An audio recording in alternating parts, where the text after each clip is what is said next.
Classroom Management Strategies for Students with Autism, presented by the Delaware Network for Excellence in Autism. Welcome, my name is Alicia Fletcher, and I'm a trainer with the DNEA. Today we will be discussing classroom management strategies for students with autism. The Delaware Network for Excellence in Autism offers training, technical assistance, and information dissemination to community agencies, organizations, and those directly impacted by autism needs across the lifespan. The DNEA leverages interdisciplinary expertise across multiple organizations, states, agencies, and specialists. The DNEA is led by the Center for Disabilities Studies and network member Autism Delaware. The Interagency Committee on Autism, or ICA, is made up of various disciplines and agencies. Family members of individuals with autism and a person with autism oversee the work being done within the DNEA. This content was developed as part of a collaboration between the Delaware Department of Education, Delaware Office of Statewide Autism Programs, and Delaware Network for Excellence in Autism at the University of Delaware Center for Disabilities Studies. Please use the following citation when referencing this training content. Today we will review the core characteristics of autism, discuss the challenges of traditional classroom management practices in autism, explore evidence-based strategies that can support autistic students, and review additional resources. At the completion of this training, participants will have increased knowledge about challenges students with autism may experience in a school setting, evidence-based strategies for teaching rules and routines, evidence-based classroom management practices, strategies for accommodating the needs of autistic students when implementing a classroom management plan, and additional state and national resources and supports. Before we dive into today's topic, I would like to review how I will be discussing disability. It used to be that we defaulted to person-first language, which puts a person before a diagnosis, describing what a person has rather than asserting what a person is. For example, a person with a disability or saying a person without a disability.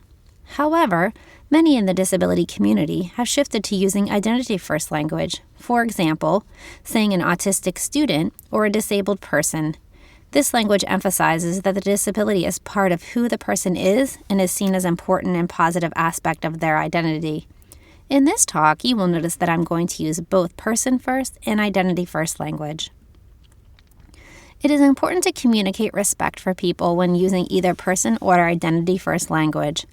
This is a list of some phrases to avoid when talking about a person with disability. Instead of saying my people, my kids, my caseload, refer to your students by name or by the group with whom you are working with, such as students in my classroom or George, who is in Miss Hall's classroom. Instead of referencing a student's parents by mom, you should call them by their name or reference them in relation to your student, for example, Billy's parents.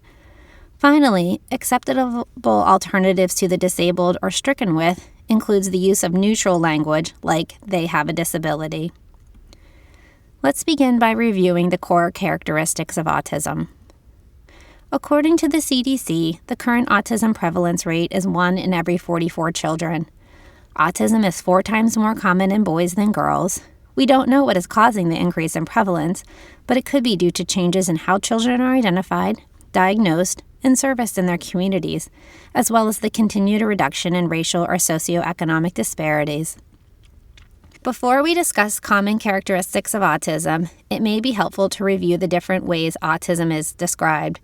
You can see 3 different descriptions on this slide by the CDC, DSM, and IDEA. As a public health entity, the CDC reports rates of autism like those discussed on the previous slide. The Diagnostic and Statistical Manual of Mental Disorders is the handbook used by healthcare professionals to guide the diagnosis of mental disorders. DSM contains descriptions, symptoms, and other criteria used for diagnosis. When we say that a child has a diagnosis of autism, we know that the DSM criteria was used to diagnose that child. The Individuals with Disabilities Education Act, or IDEA, is a law that makes available a free, appropriate public education to eligible children. In order to qualify for special education services, a child's disability must adversely affect their performance in school. Other characteristics often associated with autism are engagement in repetitive activities and stereotype movements, resistance to environmental changes or changes in daily routines, and unusual responses to sensory experiences. Unlike the other two definitions, you will notice there is an added clause of that adversely affects a child's educational performance. Meeting these criteria means that a child has an educational classification of autism. Understanding the differences and similarities between a medical diagnosis of autism and an educational classification is important. Each process involves an evaluation of a child's strengths and areas of need, and each may lead to different supports and services. Educational evaluations and medical evaluations are not the same. The purpose of an educational evaluation is to determine eligibility for special education services. The purpose of medical evaluation is to make a diagnosis. A medical diagnosis is not required prior to conducting an evaluation for special education services. However, if a student already has a medical diagnosis, the school must review any outside evaluations. Educational and medical results can be different. Based on the different criteria that are used, it is possible that a child who has been medically diagnosed with autism may not be eligible for special education services under a classification of autism. Similarly, a student who receives a special education services under a classification of autism may not receive a medical diagnosis. For the purposes of this training, we are going to discuss the core characteristics of autism in general terms. As a review, there are two core areas of development that differ in individuals with autism. Autism is characterized by differences with social communication and a demonstration of restricted repetitive patterns of behaviors or interests. These differences impact how a student functions at school. Differences in social communication and social interactions can manifest in a variety of ways and to varying degrees, including limited or absent speech, trouble comprehending others' emotions or nonverbal communication, or difficulty maintaining back and forth dialogue. Restricted interests and repetitive behaviors arise in a variety of ways. Children with autism may play with toys in a manner that is different than their intended use. This may include sorting them by size or color, lining things up, or focusing on unique characteristics. Additionally, they may have uncommon interests in items that are not typically of interest to children, such as dishwashers, pencils, or state flags. Individuals with autism may adhere to rigid behavioral routines, such as a strict bedtime ritual in which everything must be done in the same order. For example, they may brush their teeth first with a red toothbrush, then put on their pajama pants, followed by a red sleep shirt, and then read Goodnight Moon. Children with autism exhibit these characteristics in a variety of ways and to varying degrees. Throughout this training, we will be discussing how these core areas relate to classroom management and school functioning, and we will highlight strategies designed to specifically support students in these core areas. Let's start by reviewing the differences in social communication and social interactions. Some social interactions needs are related to peer relationships, with difficulty initiating and maintaining conversations or taking turns in conversations. Many autistic people struggle with joint attention, or the ability to share focus on an object or area with another person. Following someone else's gaze or pointing a finger to look at something are examples of joint attention. We see difficulties with emotional reciprocity, as well as initiating, maintaining, or responding to communication attempts. We also see difficulties with staying on topic and understanding other points of view. Understanding nonverbal gestures such as hand signals, nods, and facial expressions can also be difficult.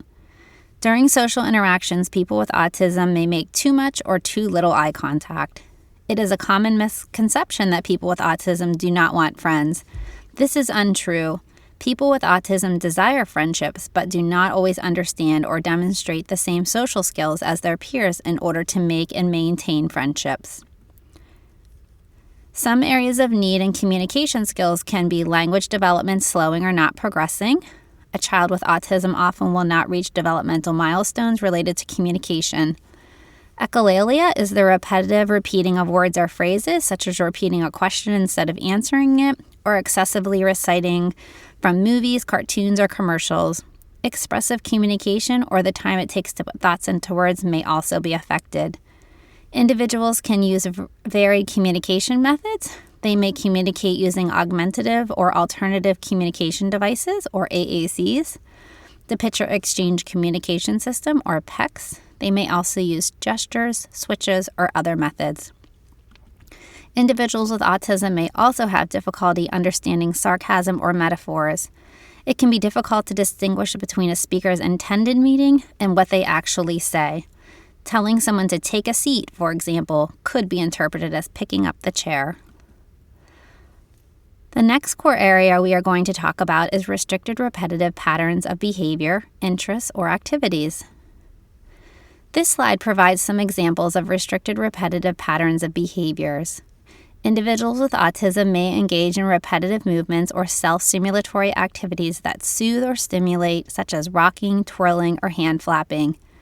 You may also encounter resistance to change, which can manifest as difficulty transitioning from one activity to another, especially if the transition is unexpected.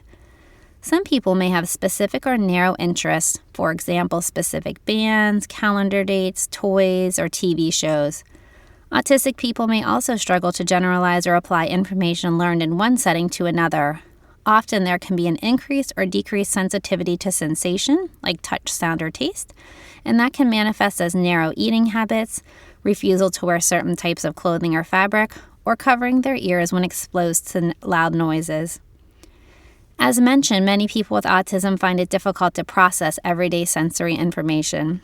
They can be hypersensitive or oversensitive, or hyposensitive or undersensitive to sensory input. Sensory differences can affect how a person feels and acts and can have a significant impact on a person's life. The way a person responds to sensory experiences can also change from day to day. Sensory differences at school can include bright lights or loud noises, such as children yelling at recess. A child may have difficulty paying attention because their clothing is uncomfortable. Undersensitive children may be fidgety and able to sit still. They may seek stimulation by bumping, jumping, or crashing into other children. Let's move on and talk about classroom management.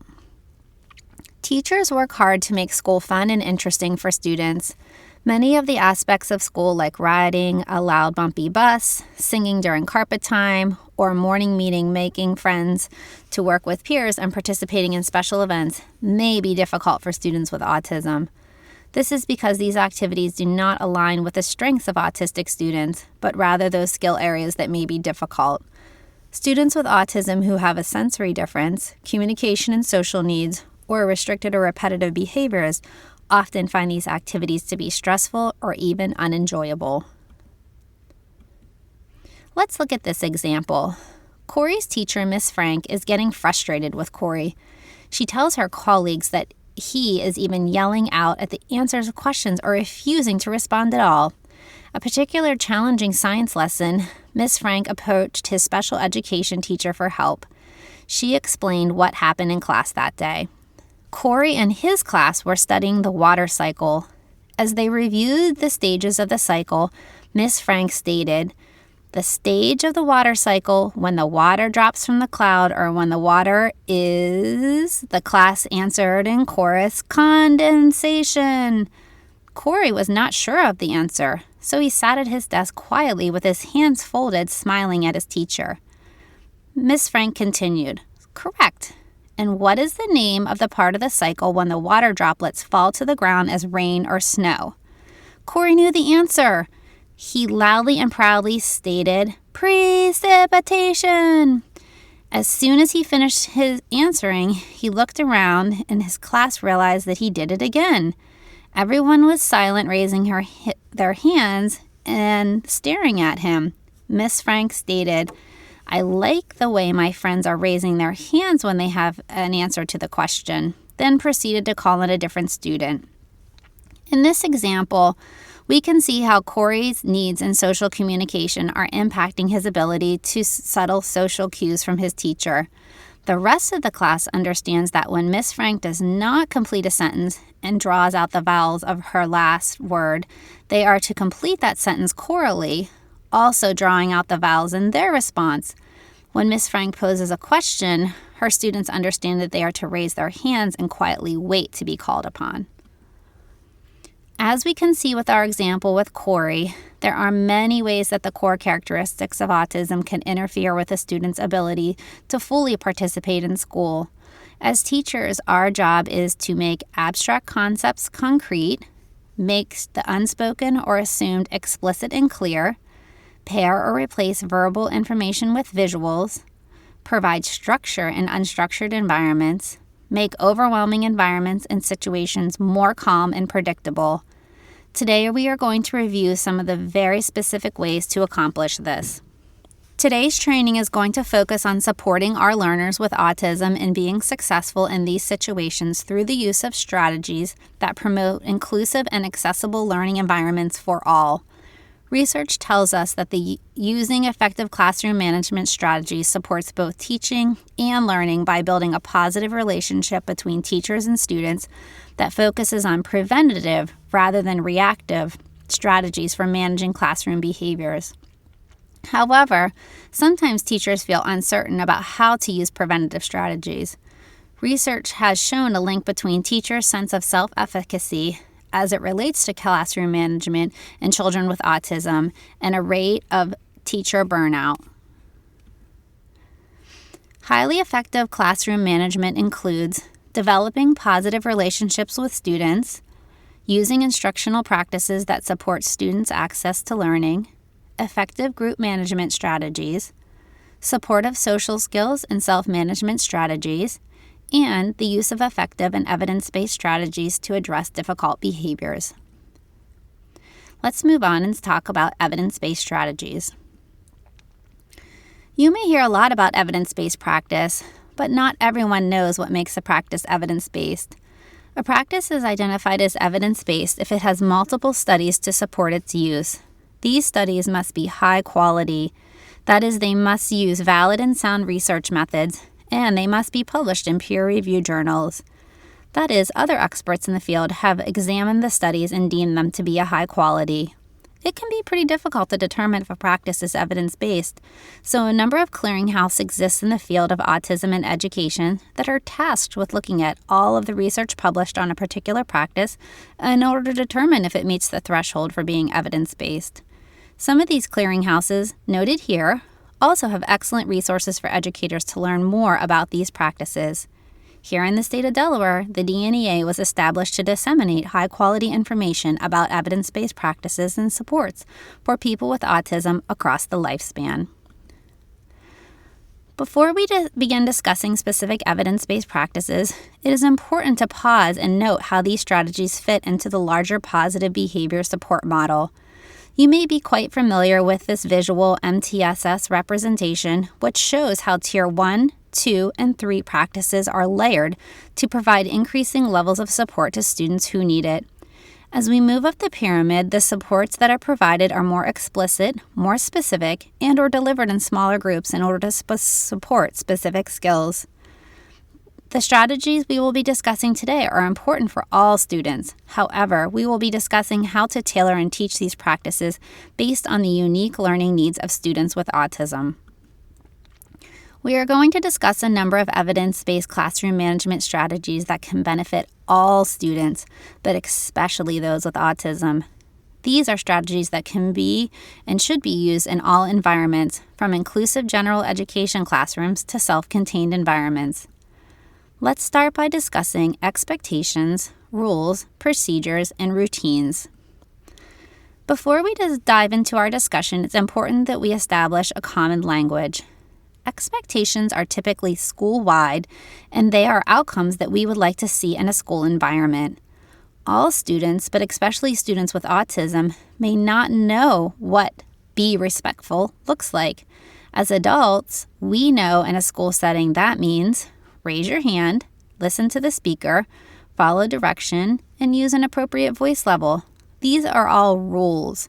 Classroom rules provide students with a clear meaning of what expectations should look and sound like. Rules help make the abstract concept of expectations concrete for our learners. Each school-wide expectation should have aligned classroom rules. You can see an example of what that can look like. A school-wide expectation of being responsible could look like a classroom rule of staying on task, cleaning up your area, and apologizing for mistakes.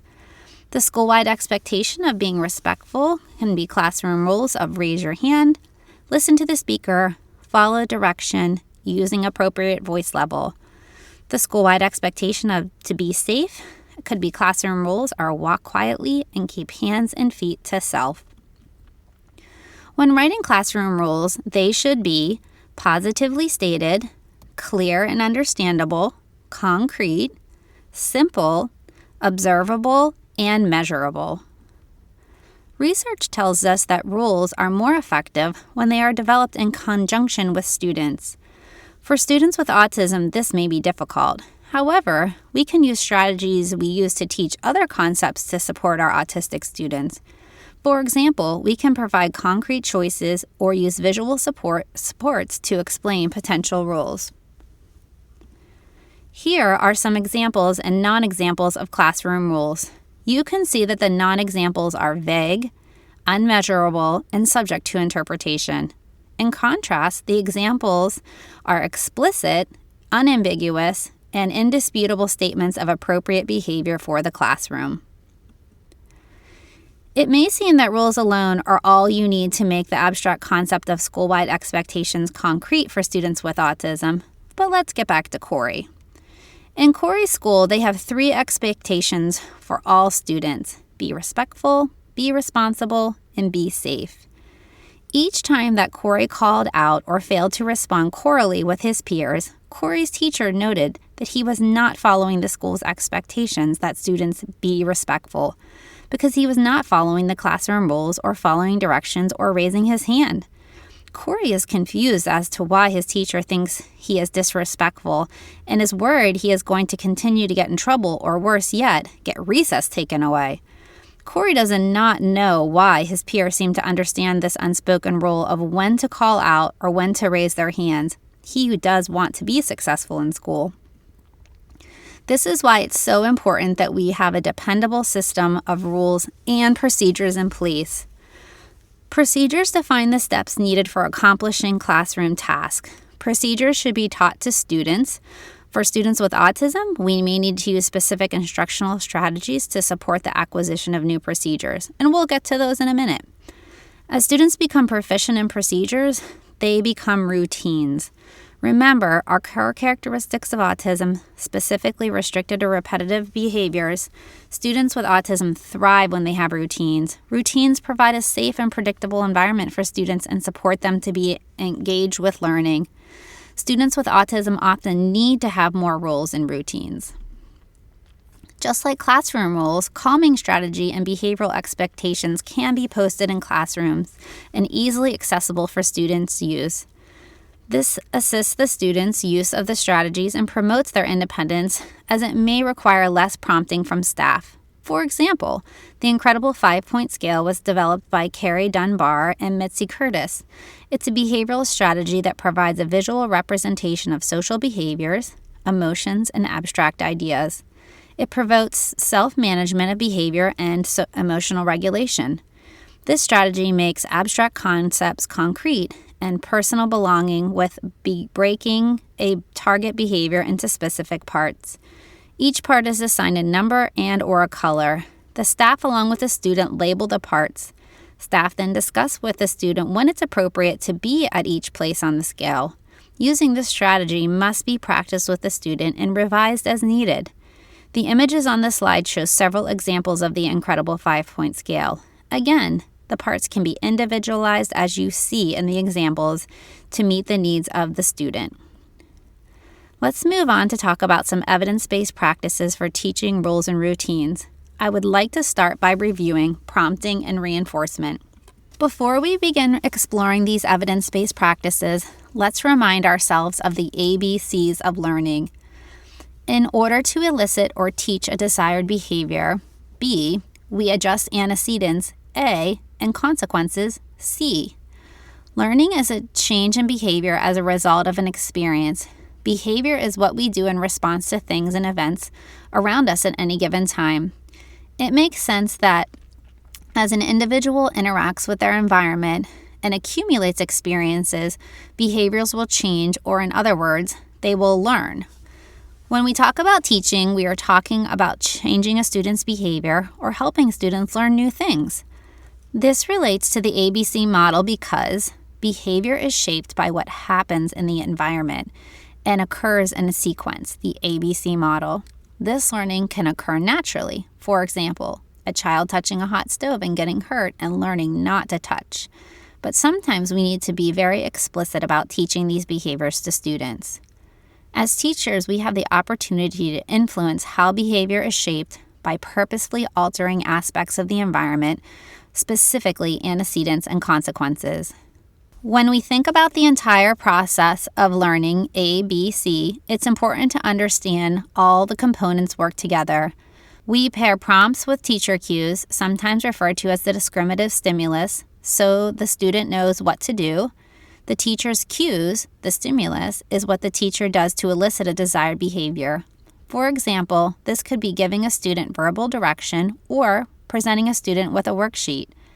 We need reinforcement so we can tell the student when they demonstrated the skill we are teaching them properly. Let's begin our review by discussing prompting. Prompting is an evidence-based strategy that involves providing any type of assistance to a student to help them perform a specific skill or behavior. Prompting can help all students learn, and we use prompting because it can be applied across different domains and contexts. It clarifies expectations, increases predictability, increases independence, increases rate of skill acquisition, and decreases frustration. There are two kinds of instructional prompts, stimulus prompts and response prompts. Stimulus prompts are when we make some changes to the materials that are part of the learning. There are generally three types of stimulus prompts: positional, reduce field, and change materials. Positional prompts move the appropriate response closer. Now the pencil is closer to the learning. Reduce field takes away distracting items or potentially answers. Now there are only 3 shapes instead of 5. Change material adds cues to the material to support the learner. When using stimulus prompts, it is important to have a fading plan to systematically fade the support, as seen in the dog example. This can be slowly moving the item closer to others, positional, gradually adding more distraction to the field, reduce field, or systematically fading the visual, changing the materials. Stimulus prompts are not visual supports, which are considered permanent or semi-permanent visuals. Response prompts are prompts in which the instructor directly interacts with the student. These are considered in a hierarchy based on how invasive, that is, intense, they are in supporting the student.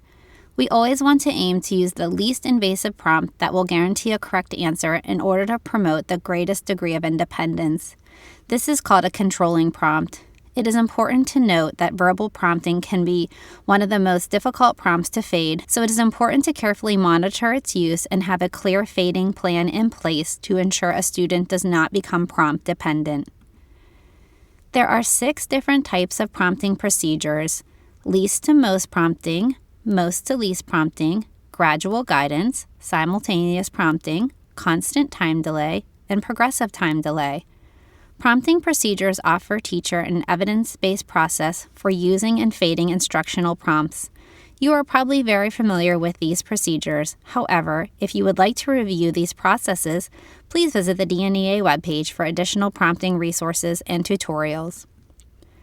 Going back to our ABCs of learning, let's take a moment to review how we can use consequences, specifically positive and negative reinforcement, to shape learning. Reinforcement is an evidence-based practice that clarifies expectation and provides feedback for a wide range of behaviors. It is evidence-based practice for teaching. It can clarify expectation and provide feedback for a wide range of behaviors, including academic skills, functional skills like asking for help, transitions, and appropriate classroom behaviors, as well as for engagement during whole group instruction in a non-preferred or difficult task. It is positive. In a classroom, we should aim to have 5 praise statements to every 1 corrective statement. That's a lot. There are two types of reinforcement, positive and negative. Both positive and negative reinforcement increase the likelihood of a future behavior through either the presentation or removal of a stimulus. Positive reinforcement involves adding a stimulus, whether that be a verbal praise, access to a favorite break item, or a token to cash in for a prize later in the week. Negative reinforcement involves the removal of a stimuli to increase a desired behavior. For example, if a student was in a loud gym environment, they could ask for a break and be given the opportunity to leave the gym to a quieter area. In this example, we are reinforcing asking for a break by removing the loud noise of the gym. We want to always try to start with positive reinforcement whenever possible. Reinforcement is an effective evidence-based strategy that works, and is important to remember that reward systems do not necessarily equal reinforcement. The stimulus that is added must be meaningful to the student. There are also different schedules for reinforcement. Continuous reinforcement is typically used during the acquisition phase of learning, while intermittent reinforcement schedules are used to thin reinforcement during the maintenance and generalization phases of learning. If you would like a refresher on how to use reinforcement, please visit the DNEA webpage for additional resources and tutorials. Now that we have reviewed the ABCs, let's discuss how to use prompting and reinforcement with other evidence-based practices to teach rules and procedures. Before we use any visual supports, it's important to consider the visual stage of our learner. Generally, there are 5 stages of visual supports that can be provided.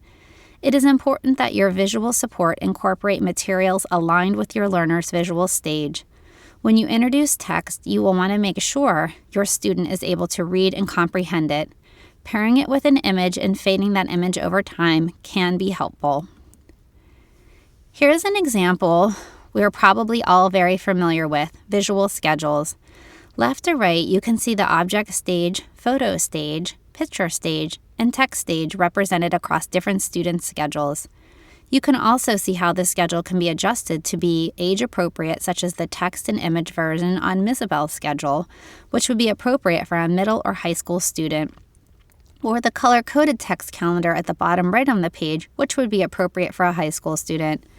Assuring the visual stage of our learner is considered in the development of our visual support increases our students' success in accessing and benefiting from them.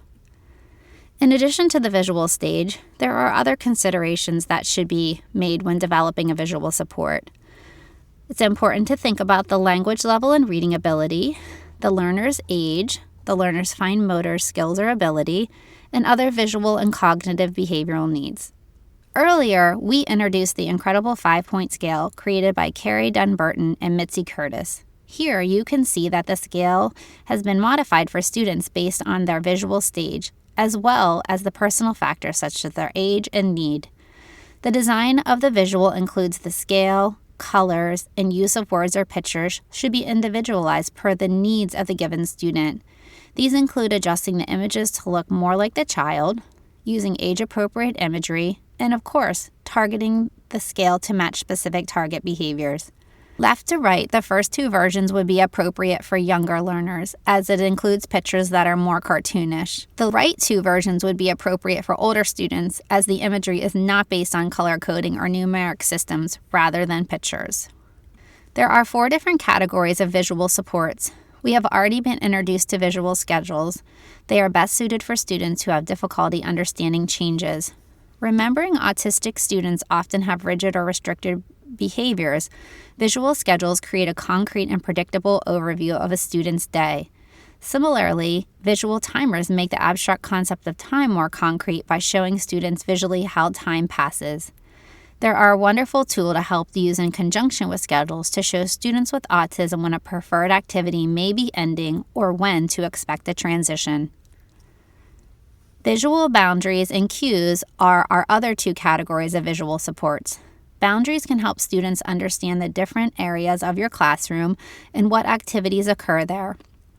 Visual cues, which include environmental labels, task analysis strips, and choice boards, can be used in conjunction with visual boundaries.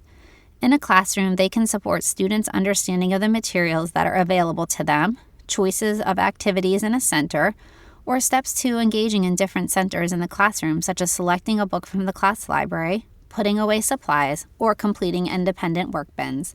Let's revisit Corey and Mrs. Frank. After speaking with a special education teacher, Mrs. Frank has decided to make a visual cue to help support Corey during whole group instruction. He was a strong reader, but sometimes needed images to help with his comprehension, so she decided to use words and drawings to help him.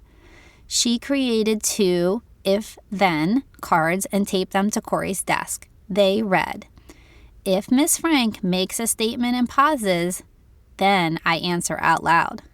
The second one said, "If Miss Frank asks a question, then I raise my hand." Miss Frank taped them on Corey's desk, but they didn't work. This is a common mistake teachers make when using visual supports. It is important to use what we know about learning to teach students how to use their visual supports. Miss Frank introduced a great visual support, but Corey did not know how or when to use it. Miss Frank needs to teach Corey to use his visual support. There are important steps to take when planning and teaching visual supports. Once you have identified the activity or activities you would like to benefit from the visual support, you want to introduce your student to the visual support and determine what cues you will use to let the student know that they should access their support. Next, you want to determine if there are any special rules for using the visual support. This is especially important to think about when using visual timers and visual boundaries. Rules and/or other procedures for using a timer or accessing materials in a specific part of the classroom should be explained to the student. You might find it helpful to make a visual cue that uses pictures and words to explain these rules and procedures. It may also be useful to create a task analysis to accompany your visual support. This would be important to make when there are multiple steps to accessing and using a visual support. For example, it is helpful to outline a consistent task analysis to use when checking and following a visual schedule. Finally, you will want to identify what prompting and reinforcement procedures you will use to teach the visual support. Don't forget to plan how you will fade your prompts and thin your reinforcement over time so your student become independent in using their visual support. Once you have finished planning how you will introduce a visual support to your student, it is time to begin using it during class. Steps for implementation include, first, introduce your learner to the visual support and model its use. Second, use your prompting procedures to teach your learner how to use and follow the visual support. Third, reinforce your learner for accessing and following the visual support. Fourth, fade your prompt and thin your reinforcement over time so your learner can use the visual support independently. And finally, generalize its use across multiple settings, people, and activities. Let's revisit Corey. Miss Frank met with Corey to introduce the visual support to him. She explained the unspoken procedure for responding in class to Corey and modeled how and when to use it. Corey, when I want you to complete my sentence and answer out loud with the rest of the class, you will notice that I don't complete my sentence and draw out my last word. This is your cue to respond with your peers. Miss Frank explained when pointing to the first if-then statement on his desk. When I ask a question, you should raise your hand quietly and wait to be called upon. Miss Frank explained as she pointed to the second if-then statement on his desk. Miss Frank then practiced asking questions and making partial statements with Corey. Using his visual support, she tapped on the correct answer response method so Corey would look at his visual cue and know how to respond. She went on to explain, I'm going to help remind you to look at your if-then chart for a few classes to help you get used to using it. When I get ready to ask a question or make a statement for you to complete, I will tap on the visual cue, just like I did today, to help you remember to look at your if-then chart. Ms. Frank has decided to use simultaneous prompting to help Corey learn to use his visual cue so he could independently participate in class. After 2 days of simultaneous prompting using the controlling prompt of gesturing to his visual cue, she will probe Corey by withholding her prompt and seeing if he is able to use the correct response method for 5 consecutive questions independently. Once Corey demonstrates 80% accuracy or better, she knows that she could fade her prompt and that Corey was consistently using his visual support to participate in class. Ms. Frank relied on natural reinforcement and an intermittent verbal reinforcement schedule because she knew Corey deeply cared about being able to respond and participate in class like his peers. That leads us to the final stage of teaching, monitoring the efficacy of the visual support. You will want to collect regular data and inspect those data to determine the efficacy of the visual support. Remember to use these data to determine when to fade your prompts, thin reinforcement, or adjust your instructional approach. Let's move on to our next practice, task analysis and chaining. Task analysis is an evidence-based strategy used to break down and teach complex or chain behaviors with the goal of increasing students' independence with completing complex tasks. When thinking about classroom management, this could be the steps students follow when raising their hand to answer a question, following their visual schedule, or selecting and quietly reading a book. Task analyses are particularly important when teaching procedures. Remember, procedures are the steps needed for accomplishing classroom tasks. With proper teaching and enough practice, procedures become routines. For students with autism, we often find ourselves needing to establish many procedures and routines because they do not always generalize routines across settings or activities and thrive on predictable routines. If we think about Corey, he does not understand the procedure for responding to different types of classroom questions. Here is a picture of a task analysis for lunchtime. You can see how each step is outlined for the student. The visual stage of the student would be text, though pictures were added to make the support more interesting and visually appealing. There are 6 steps to planning and using a task analysis. You are probably quite familiar with how to create and teach a task analysis, so I will only do a quick review. If you would like to learn more about this topic, please visit the DNEA website for additional resources and materials. The first step is to identify the target skill and any materials that may be needed to teach the skill. Teachers often find it helpful to use the visual cue of a task analysis strip when teaching a new task analysis. This provides students with a visual representation of each step of the task analysis for them to reference. Next, you will want to break the skill down into its steps. Each step should be discrete, operationally defined, and observable. It is helpful to watch another person perform the skill or ask a colleague to follow the steps of your task analysis once you have created it in order to make sure that you didn't miss any steps. Next, you want to consider your prompting and reinforcement procedures. And most importantly, create a system to monitor progress in learning the task analysis. The procedures of chaining is the order in which you introduce the steps of a task analysis. Backwards chaining means you assist the student with the first step and allow the student to practice learning the last step independently. Once mastered, you introduce the last 2 steps. This continues until the entire chain is mastered. Backwards chaining is very effective because it pairs the reinforcement at the end of the task analysis with the step your student is currently learning.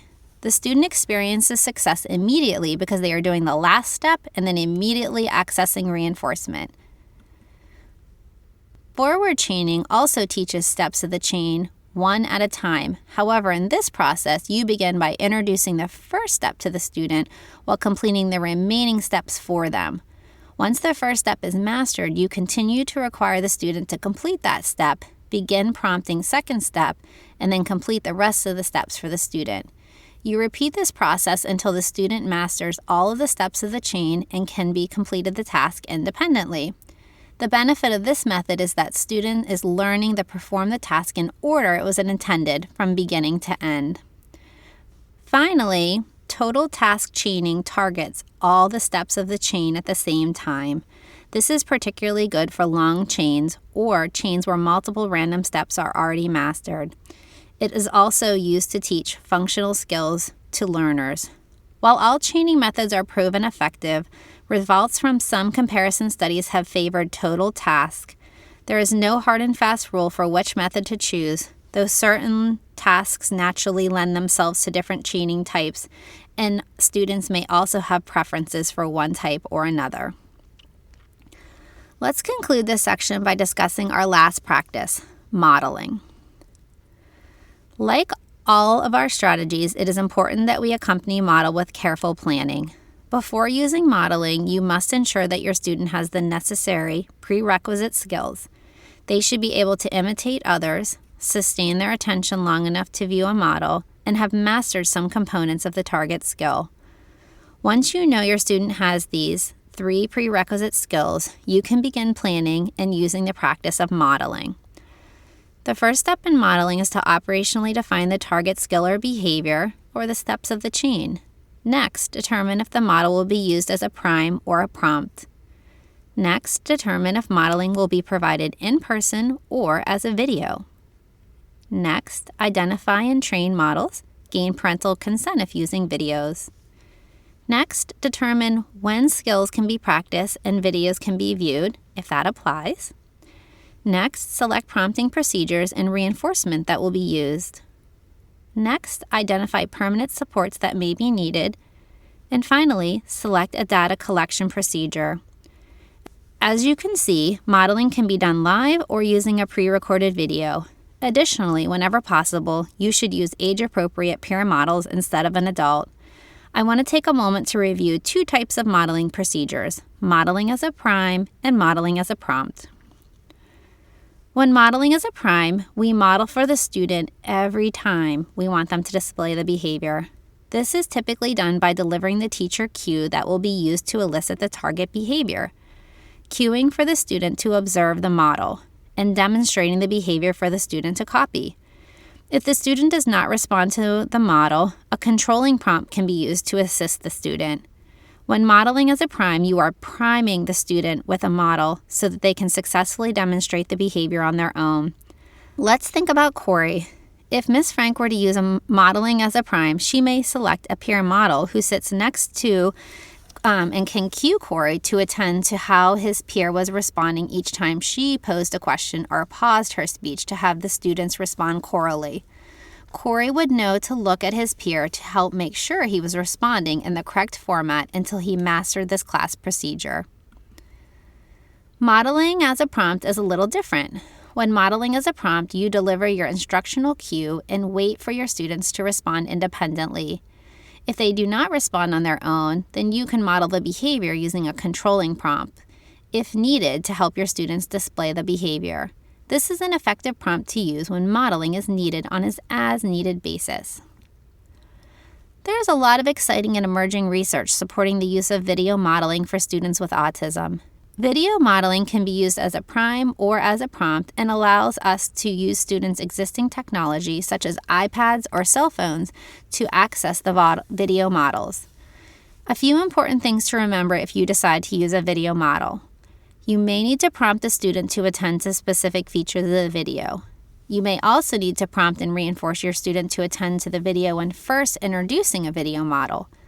Finally, when using a video modeling as a prompt, also known as video prompting, to teach chain behaviors, make sure to add a pause to the video between the steps of the chain to allow a student to demonstrate that step.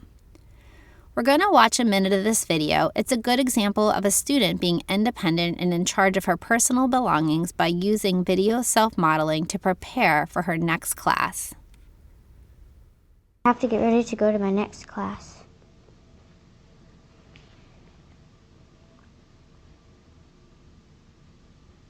Ready?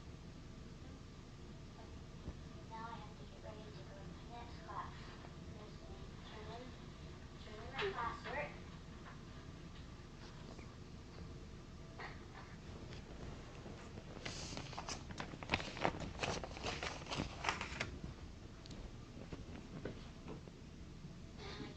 Jump on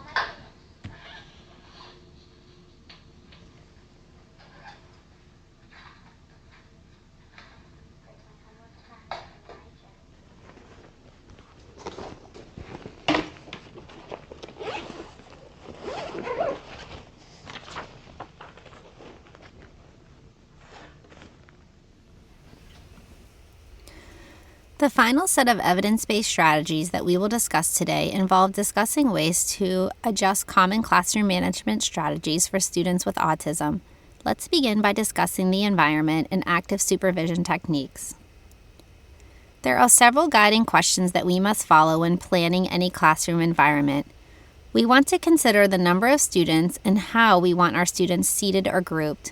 We also want to consider the classroom procedures and routines we will be teaching our students, as well as the regular activities that will occur during the school day. Our goal is to promote a sense of safety, well-being, and positive interaction with our students. Desks and furniture arrangement should be built around the most frequent types of instructional activities and arranged so that students can be seen at all times and the teacher has access to all areas of the classroom. They should also allow for effective proximity control and supervision of students so prompting, reinforcement, redirection, or error correction can be delivered to a student immediately. It is important that we organize a classroom environment in a deliberate manner. We want to start here because there are several aspects of the physical classroom environment that, when manipulated, can promote appropriate classroom behavior and reduce challenging behaviors with minimal additional intervention or active strategies. In thinking about the core characteristics of autism, it is important that classroom environment consider autistic students' social communication needs, sensory differences, and any restricted or repetitive behaviors they may display. There are several environmental strategies that we can follow that will specifically benefit students with autism. They include the use of visual supports, strategies to promote easy movement in classroom routines, as well as processes to manage access to materials and minimize distractions. We introduce visual boundaries when we discuss visual supports earlier in this training. Visual boundaries can be as simple as tape on a desk or the floor to help keep activities in a defined space, or taking steps to highlight natural boundaries that occur in a classroom environment. They focus on making the abstract more concrete for your learner by highlighting where specific activities or routines should take place. When teaching a visual boundary, it is important to determine the rules for accessing and using the space. Like all procedures and rules, it is important to use the modeling, prompting, and reinforcement strategies we discussed earlier in this training to teach what occurs in the defined space. Visual cues, and specifically environmental labeling, can be used to help students understand materials and resources in their classroom. They can facilitate students in accessing materials that are often needed or used to limit access to items we do not want students to use or may be distracting to learning. Materials should be clearly labeled, easily accessible, and organized for each use. Your students' visual stage should be considered when labeling a classroom. When necessary, labels should be introduced to students. If using strategies to limit access, such as a blanket on the computer or a sheet on a shelf of toys, make sure to use instructional strategies, modeling, prompting, and reinforcement to teach students what the visual means. You should also have routines in place for the times of day students will be accessing high traffic or high interest areas like computer station or restroom.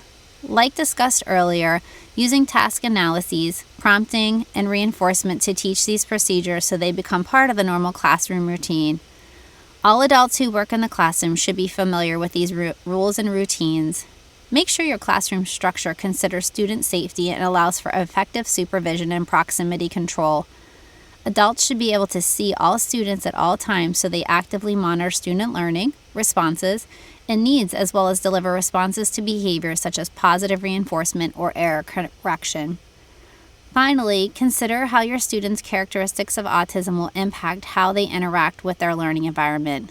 Students who have limited language should be provided with lots of images in place of words. Students who have sensory differences should be provided with classroom seating and materials that consider those needs.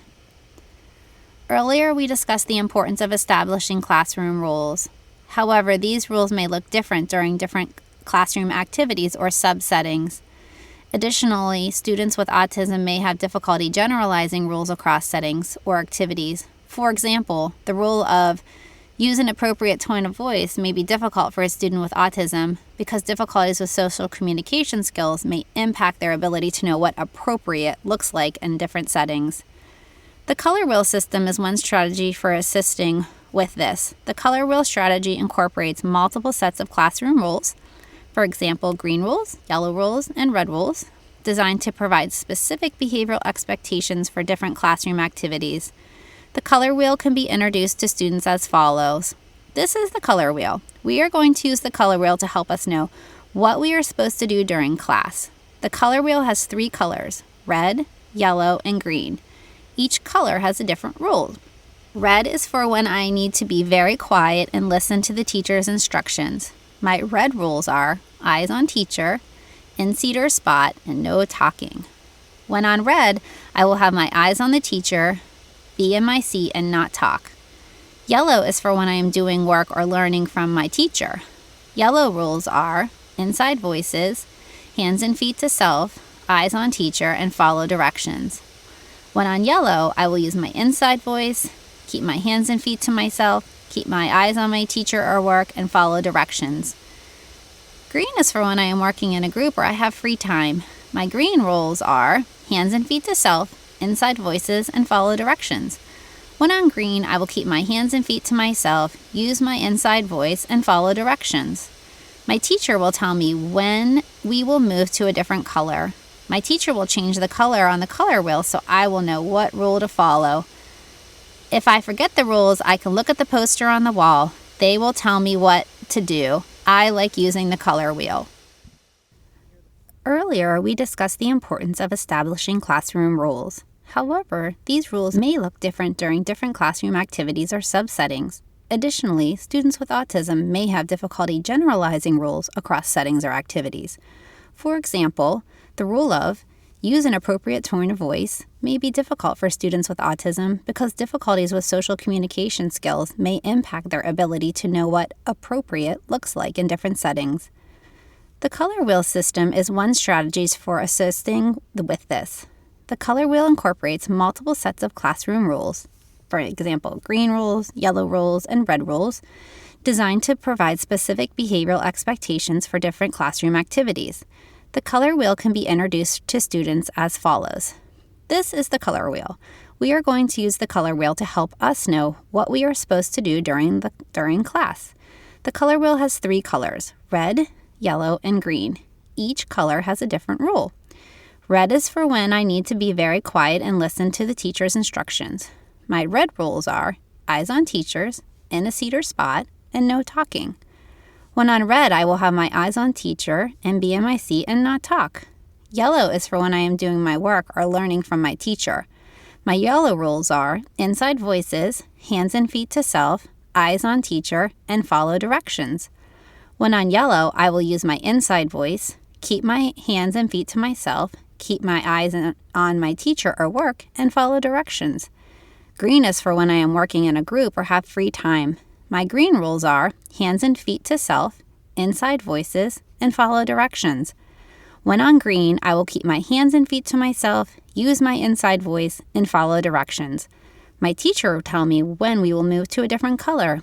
My teacher will change the color on the wheel so I will know what rules to follow. If I forget the rules, I can look at the posters on the wall. They will tell me what to do. I like using the color wheel. As noted earlier, the classroom environment should also promote active supervision. Active supervision is defined as purposeful interaction with students to create opportunities for instructional and feedback on expected behaviors. The process of monitoring learning and performance in the classroom or any school setting that incorporates moving, scanning, and interacting and acknowledging students. It allows teachers to monitor student learning, identifying students needing additional support, and providing feedback for social and academic behavior. There are 4 teacher behaviors related to active supervision. They are moving, scanning, interacting, and acknowledging. Continuous movement and proximity with all students makes your presence known and heightens their attention to task and the expected behaviors. Visual scanning allows the teacher to watch for instances of appropriate and inappropriate behavior that they will want to respond to immediately or as soon as possible. It will also help a teacher to identify students who may need their assistance. While moving and scanning, you should also frequently interact with students. This communicates care, trust, and respect. This should include proximity, listening, eye contact, smiles, a pleasant tone of voice, and use of student names. Preferred adult behaviors create a positive climate and increase the likelihood that students will accept feedback when needed.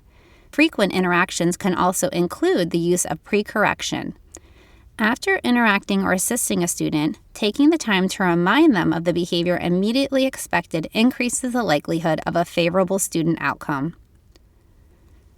Here are some examples of active supervision. An example is during independent student work, a teacher moves around the room continuously and randomly to provide feedback for social and academic behaviors. A non-example would be that the teacher moves in predictable patterns throughout the day, walks the rows in the same manner each period. Another example would be during small group work, a teacher may be working intensely with one group at a time, but moves randomly, scans continuously, and provides feedback in the form of positive reinforcement and error correction. A non-example would be the teacher stops and talks with students or a group of students for an extended period of time without scanning the rest of the room or providing any feedback to other students.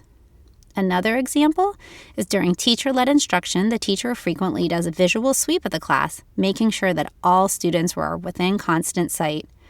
A non-example of that scenario would be during teacher-led instruction, the teacher stands at the front of the classroom, attending to and talking about what is being displayed on the smartboard. Active supervision is important in all classrooms, but may be overlooked for students with autism because of differences in communication and differences in what is reinforcing to a student with autism.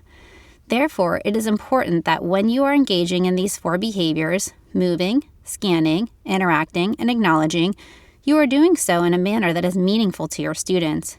You may pair your verbal praise with reinforcement that are meaningful to your student, or use visual supports, prompting, or modeling to correct your students. This ongoing and meaningful engagement helps to build a positive and trusting relationship. Before moving on, I would like to take a moment to discuss pairing.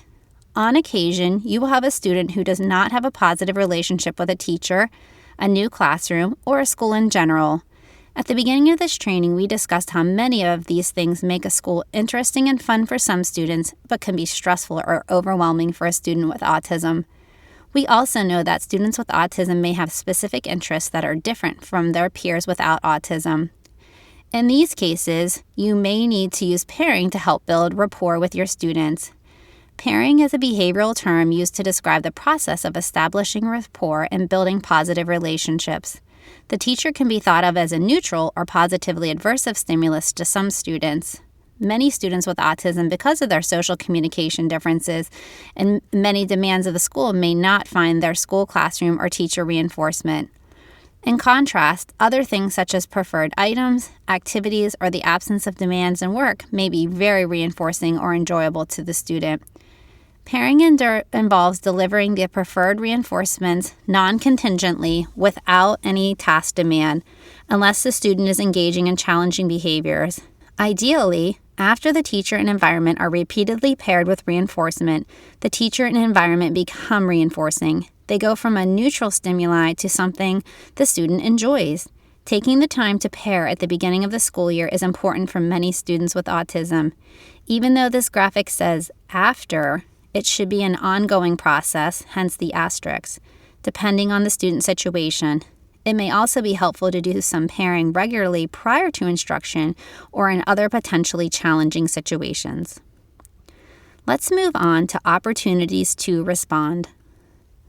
An opportunity to respond, or an OTR, is a teacher behavior. So, for instance, asking a question, making a request, presenting a task that solicits an observable response from a student, like written, verbal, or a gesture. If we think about Corey's teacher, Miss Frank, she is using OTRs to engage her class.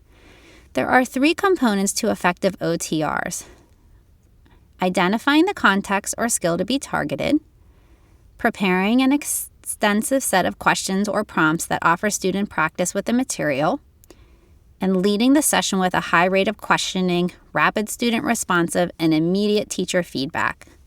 Research has shown that students with autism benefit from group instruction and that they can learn to engage in common response methods, including choral responses. Social communication differences, different interests and motivations, and difficulties attending if distracted by sensory input or restricted interests may impact an autistic student's ability to engage in common response methods. There are a few important steps that can be taken to teach this important skill. Incorporate OTRs that align with the student's receptive and communication abilities. For example, using response card, limited choices, accompany visual supports, or nonverbal response methods. Explicitly teach and reinforce behaviors that are necessary for this active engagement. You can increase the motivation to participate by incorporating something that they're very interested in to the instruction and assignment, providing choice, and it's also important to ensure that frequent reinforcement is in place. The final strategy that we will discuss today is error correction. As discussed earlier, prevention strategies are the most effective classroom management practice a teacher can use. However, there will be times when a teacher needs to respond to a low-level behavioral error. That is, the student needs to be reminded of classroom expectations and redirected.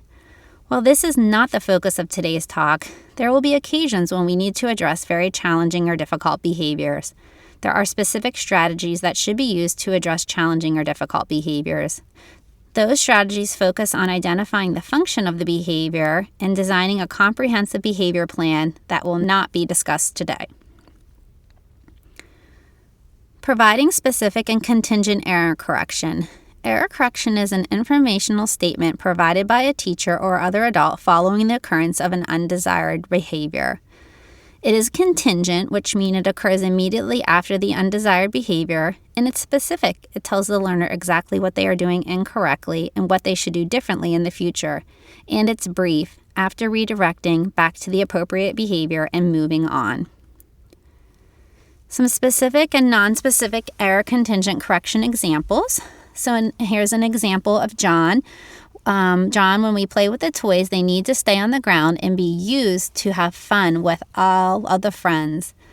A non-example would be, stop throwing your toys at your friends. That's not nice. You could hurt someone. Another example would be, Jillian, remember to be on time to class, which means you are in the door before the final bell rings. A non-example would be, we've gone over this a million times. You need to bring your materials to class. What are you thinking? What would happen if I sent you to the office or called home, etc.? What is the single most commonly used, least effective method for addressing undesirable behavior? Verbal scolding and berating a student. With Corey, we learned that he sometimes lost recess when he demonstrated incorrect behaviors.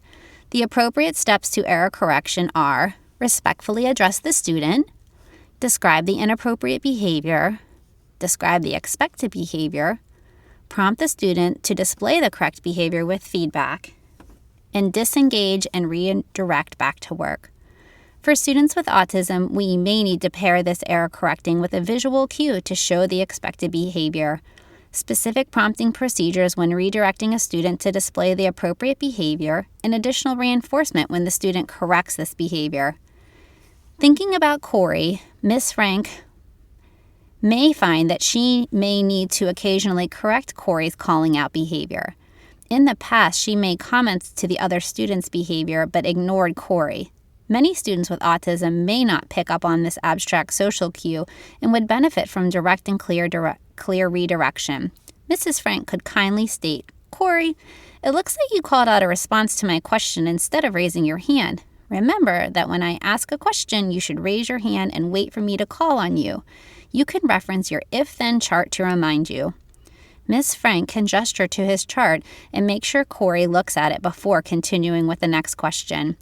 If Corey repeatedly forgets to look at his visual support and respond appropriately, she may decide to reintroduce her gesture prompt and to get Corey back on track. We talked about a lot of different classroom strategies today, and it can be overwhelming, so we would like to point out some additional resources that you can access on your own. A few online resources that might be helpful to keep handy include some Delaware resources like the DNEA, which offers ongoing training, technical assistance, and online resources for professionals who support individuals with autism. The Center for Disabilities Studies works to enhance the lives of individuals with disabilities and their families through education, advocacy, services, and research. Autism Delaware offers family navigation and support, adult vocational services, workshops, recreational and social skills activities, and parents groups. Other additional helpful supports are the Affirm models, which provide additional learning opportunities to take a deeper dive into content and evidence-based practices for individuals with autism. OCALI, or the Ohio Center for Autism and Low Incidence Disabilities, offers professional development resources addressing autism spectrum disorder and other complex disability. They gain knowledge through face-to-face training, training on demand, professional learning communities, and online modules. The May Institute is a nonprofit organization that provides educational, rehabilitative, and behavioral health care services to children and adults with autism. All resources discussed in today's training can be accessed by contacting the DNEA.